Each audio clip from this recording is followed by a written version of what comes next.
Hello again, everyone. Lou Assetti speaking as the Blue Ridge Reporter on Saturday evening, March 3rd, 2012, talking about military contractors. And a previous presentation I posted just a few minutes ago involved comments and news about Senator Jim Webb of Virginia and his efforts to reform the military contractor system because of what he said was $31 billion to $60 billion in waste, fraud, and abuse regarding military contractor payments.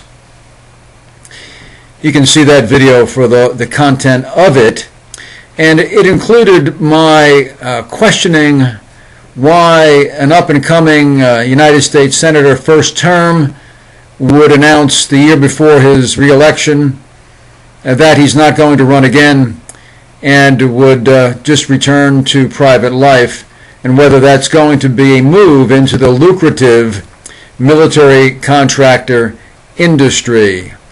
But moving on, let's talk more about military contractors, not from the available public data, but what I've discovered and observed just in my travels, talking with people, being around people, and I don't travel in military circles. And what I've observed and confirmed from two different sources, that individual military contractors make about $1,000 a day when they're overseas, and in the course of the year can make anywhere from $250,000 to $275,000 a year, perhaps even more. The military contractor industry is so lucrative that the managers, those that own contracting businesses, have available funds for purchasing real estate alone. That's very substantial. One real estate broker just happened to mention to me that he had sold $1 million farm, what we might call a hobby farm, a getaway place, to a military contractor owner for $1 million. A gentleman I met at a meeting had nothing to do with the military. It had things to do with business. And we got to talking. Told me that he too was a real estate broker, but just your kind of average workaday real estate broker, not unusually skillful in business or worked at some high level in the business realm. He was a real estate broker, did fairly well, but you know real estate brokers and I do, and he would have been in that category.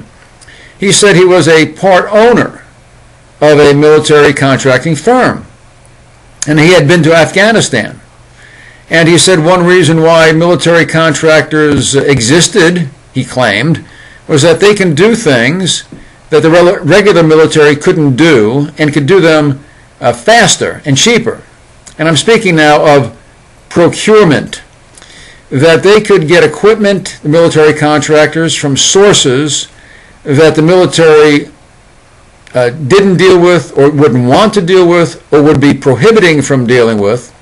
Not to imply anything illegal was done, but the military contractors had available to them sources for procurement that were cheaper and quicker to obtain and utilize, rather, than the military could do through the Pentagon, which was difficult and expensive and slow to operate in and through regarding procurement.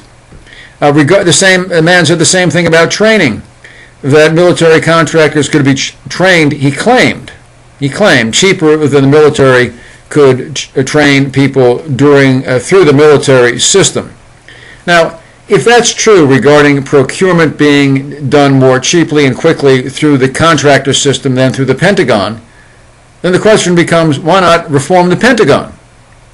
Why create this whole parallel military structure to circumvent lawfully the waste and abuse and fraud in the Pentagon when the contractor system itself, according to Senator Webb, has wasted taxpayer money to the tune of some $31 billion to some $60 billion.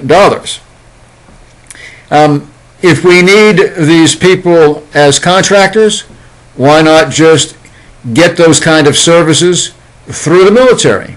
Why create this parallel, lucrative industry to the regular military so that there is now an industry that has a vested interest in continuing war and in continuing military adventures and expenditures and presence throughout the world?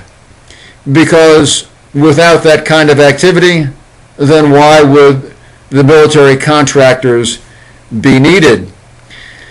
Anyone who's read about the military and the thinking of our founding fathers in the establishment of this country knows that they were concerned and opposed large, permanent, standing armies.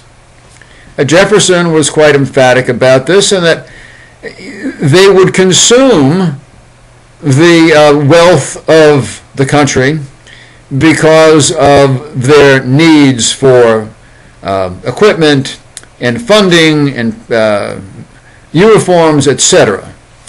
So this is part of our history, that we as a nation did not begin with the concept of having a large permanent standing army. We're not Prussian, at least we weren't during our founding era. But now we have not only a large regular military, but we have this private contracting industry that runs alongside of it, so that people can leave their military careers, obtain a military pension, then in addition to that simply swing into the military contractor system and make a lot of money in addition to that. So they can do this until they're into their 60s, and that then presents, again, a vested interest in continuing with the military Imperial format that the United States now operates under, and if I might say so, suffers under, because of the colossal cost involved in all this.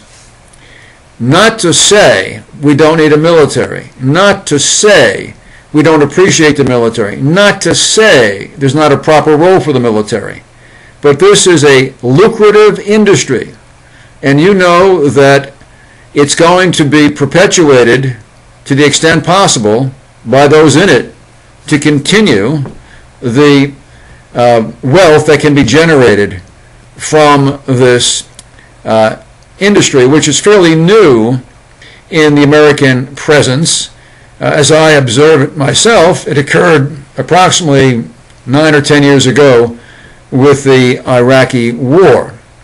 So Senator Webb's effort to reform this system, while saying it is also a valuable component of our military structure, means that in some form this system is always going to be with us at great cost to the American taxpayer, with the danger of enlarging the military presence of the United States around the world for the purpose of keeping this system going. This is Louis Setti speaking as the Blue Ridge Reporter.